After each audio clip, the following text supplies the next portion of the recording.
میں آج صرف وہ چیزیں ڈسکس کروں گا جو عقائد اور نظریات کے طور پر یا فقہی احکام و مسائل کے طور پر میں نے وقتاً فوقتاً پچھلے آلموسٹ 15 سالوں کے اندر جو رجوع کیے ہیں، اور وہ ہمارے اسٹوڈنٹس کو معلوم ہے، وہ کوئی اتنے بڑے کوئی چیزیں نہیں ہیں کہ جن کے اوپر کوئی ہنگامہ کھڑا کیا جائے، لیکن بہتر یہ ہے کہ میں اپنی زندگی کے اندر اسے ایک جگہ پہ جمع کر کے کوئی مستقبل میں آنے والے لوگوں کے لیے پرابلم کریٹ نہ ہو، اس حوالے سے ریکارڈنگ کروا دوں۔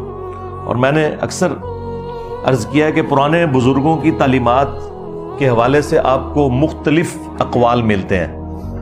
ایک ایک مسئلے میں امام ابو حنیفہ رحمۃ اللہ علیہ، امام شافعی رحمۃ اللہ علیہ کے اتنے اقوال ملتے ہیں۔ آدھے شاگرد کہتے ہیں نہیں ان کا آخری موقف یہ تھا، دوسرے کہتے ہیں نہیں یہ تھا، اور وہ جھگڑا آج تک چلتا آ رہا ہے۔ اللہ کے فضل سے میرے کیس میں ایسی کوئی چیز نہیں ہوگی، کیونکہ میں نے جو کچھ عوام کے سامنے رکھا ہے وہ ویڈیوز کی فارم میں ہے۔ ویڈیوز کی اپلوڈنگ ڈیٹ موجود ہوتی ہے، میں ہر ویڈیو سے پہلے اس کی ڈیٹ بتا دیتا ہوں کہ آج کون سا دن ہے، پلس وقت کے ساتھ ساتھ میرے جو حالات و واقعات مجھ پہ وارد ہو رہے ہیں، میں وقت کے ساتھ ساتھ بڑھاپے کی طرف شفٹ ہو رہا ہوں۔ ظاہر ہے آج سے آپ 5 سال پہلے کی میری ویڈیو دیکھیں گے، اس میں آپ کو سفید بال کم نظر آئیں گے، اب زیادہ نظر آ رہے ہیں، تو تمام قرائن آپ کو بتا دیں گے کہ یہ ویڈیو پرانی ہے یا نہیں ہے۔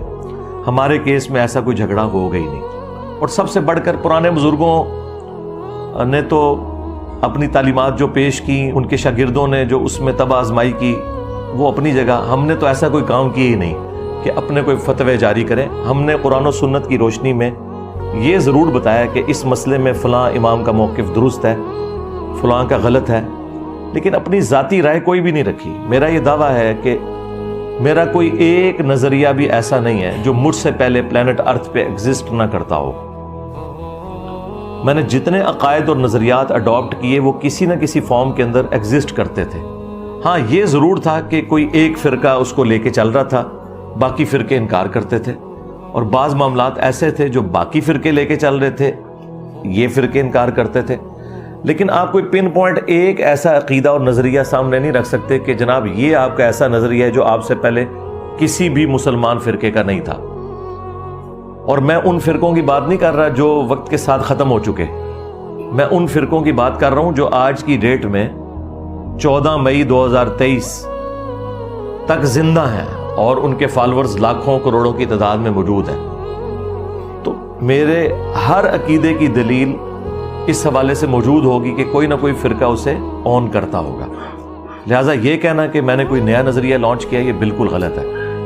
اگر نیا نظریہ لانچ کیا ہوتا تو وہ عقیدہ پہلے موجود نہ ہوتا۔ ہاں چونکہ آپ کا بلٹ اپ اپنے خاص فرقے میں ہوا، آپ نے وہ بات کبھی سنی نہیں ہے۔ یعنی قتل عمار والی حدیث اگر کسی وہابی نے، کسی بریلوی نے، دیوبندی نے نہیں سنی بھی تو اس میں میرا کیا قصور؟ وہ بخاری میں تو لکھی ہوئی تھی 2812۔ اسی طریقے سے اگر غدیر خون کی حدیث کسی سنی نے نہیں سنی، قرآن اور اہل بیت، تو اس کا قصور تھا، وہ مسلم شریف میں لکھی ہوئی تھی 6225 سے 6228 تک۔ اب ان کے بڑوں نے انہیں سلیکٹیو سٹڈی کے دوران وہ چیزیں چھڑوا دیں اور نہیں بتائیں، اور اس کے متبادل روایتیں بتانا شروع کر دیں، جو دور کی کتابوں میں تھی، جو مین سٹریم کی کتابوں میں تھی، وہ چھپا لیں۔ تو اس میں تو آپ اپنے بزرگوں کو روئیں، مجھے رونے کی کیا ضرورت ہے؟ تو اس طرح کے جو ایشوز ہوتے ہیں اس میں میری کوشش ہوتی ہے کہ وہ تمام چیزیں میں کتابوں سے دکھاؤں، اس کے بعد آپ جانیں اور کتابیں جانیں۔ میری ذمہ داری ہے آپ کو آیت کا نمبر بتانا، حدیث کا نمبر بتانا، پھر اس سے بڑھ کر ہم اس حدیث کا امیج ڈسپلے بھی کروا دیتے ہیں۔ بس اب ایک کام رہ گیا کہ امام بخاری خود قبر سے نکل کے تو کہیں 2812 تقتلہ الفئۃ الباغیہ یدعوہم الی اللہ ویدعونہ الی النار۔ افسوس اے عمار، تجھے باغی جماعت قتل کرے گی، تو انہیں اللہ اور جنت کی طرف بلائے گا، وہ جماعت جہنم کی طرف بلائے گی۔ اب یہ امام بخاری خود آ کے ویڈیو میں کہہ دیں بس یہ رہ گیا، اس سے پہلے سارے سٹیپ ہم نے طے کروا دیے۔ جب آپ کو حدیث کا نمبر بتا دیا، حدیث کا اوریجنل جو امیج تھا وہ ڈسپلے کروا دیا، عربی حدیث بھی، اردو بھی، تو پیچھے کچھ رہ تو نہیں گیا۔ اور ظاہر ہے کہ یہ جو سٹیپ ہے وہ تو میں نہیں طے کروا سکتا، وہ تو قرآن کا واضح فتویٰ ہے کہ جو مر گیا وہ قیامت سے پہلے دنیا میں واپس نہیں آنے کا، تو یہ تو ہم نہیں کر سکتے۔ آخری درجے تک کر دیا۔ آپ اس حدیث کو فالو کریں، جو آپ کو اس حدیث سے فہم لگتا ہے کہ درست ہے وہ آپ لے لیں. آپ کو ایک ہی حدیث کے اوپر مختلف فہم نظر آ جائیں گے لوگوں کے. ایک دو نمبری کر رہا ہوگا, ایک بالکل اس کو اسی طریقے سے مان رہا ہوگا. ظاہر ہے کہ جب ایاک نعبد و ایاک نستعین کے ہوتے ہوئے کروڑوں مسلمان بابوں کو پکار رہے ہیں, تو اس کے مقابلے کے اندر کسی حدیث کی کوئی غلط تعویل کوئی کر لے تو یہ بہت چھوٹی بات ہے. مجھے بتائیں, جب قرآن کی واضح آیت ہے کہ آپ نے دعا اللہ سے کرنی ہے, پھر لوگ مرے ہوئے بابوں کو پکار رہے ہوں دعا کے اندر, تو واضح قرآن کی آیت کے وہ مخالف چل رہے ہیں نا. اب آپ کہیں نہیں جی دونوں طرف لوگ موجود ہیں, اور ہمارے لیے تو بدقسمتی ہے کہ زیادہ مسلمانوں کی تعداد تو ان لوگوں کی ہے جو قبروں سے مانگ رہے ہیں, مرے وہ ان کو پکار رہے ہیں. تو اب آپ کہیں گے ان کی تعداد زیادہ ہے, لہٰذا ہم ایاک نعبد و ایاک نستعین میں سے یا علی مدد ثابت کر دیں, یا عبد القادر جیلانی مدد ثابت کر دیں, یا معین الدین چشتی پار لگا دے کشتی, یا بہاو الحق بیڑا تک جڑا میں ڈوب دیتا, تو وہ ثابت کرنا شروع کر دیں. تو ایسا نہیں ہوگا. اس طریقے سے قتل مار والی حدیث سے چاہے پرانے کسی بزرگ نے کوئی اس حدیث کے ساتھ کھلواڑ کرنے کی دو نمبری کی کوشش کی, خواہ آج کوئی کر رہا ہے, وہ آپ کو پتہ چل جائے گا کہ جب کروڑوں لوگ قرآن کی آیات کے ساتھ یہ کچھ کر سکتے ہیں تو حدیثیں تو ان کے سامنے شاہی کوئی نہیں. تو لہٰذا وہ آپ چھوڑ دیا کریں, آپ ٹیکسٹ کو فالو کریں جو اللہ کے نبی علیہ السلام نے فرمایا, اور جو اس کا صحیح فہم بیان کر رہا ہے قرآن و سنت کے مطابق وہ آپ لیں, اور جو بنو امیہ کی نوکری اور چاکری کر رہے ہیں اس کو چھوڑ دیں. وہ اپنے ریال حلال کر رہا ہے, اس نے کرنے ہیں, سیدھی سی بات ہے.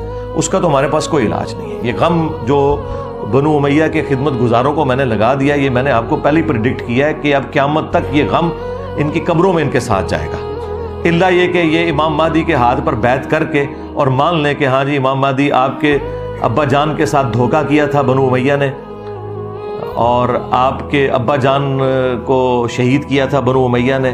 تو ظاہر ہے امام مہدی تو آپ کو پتہ ہے وہ تو آل فاطمہ سے ہیں, وہ بنو امیہ کی چاکری تو نہیں کریں گے, یہ تو نیچرل چیز ہے. اور ابھی بھی جتنے دنیا میں سید موجود ہیں انہیں یہ عقیدہ بالکل کلیئر ہے کہ اہل بیت کے ساتھ کیا ظلم کیے ہیں بنو امیہ نے. تو امام مہدی کو تو ویسے ہی اللہ تعالیٰ کی تائید بھی حاصل ہوگی اس حوالے سے. تو اس لیے وہ وقت آنے سے پہلے توبہ کر لیں, مرنے سے پہلے اے مسلمان کر لے اس پہ غور. کتابوں کا خدا اور ہے, بابوں کا خدا اور. اگرچہ بابے بھی اسی خدا کو مانتے ہیں لیکن ان کوالٹیز کے ساتھ نہیں مان رہے جو قرآن و سنت میں آئے. تو میں وہ چیزیں ڈسپلے اس لیے کرواتا ہوں, اور میں بار بار اپنی ویڈیوز میں کہتا ہوں کہ میرا اپنے آپ سے بھی لانے برات ہے.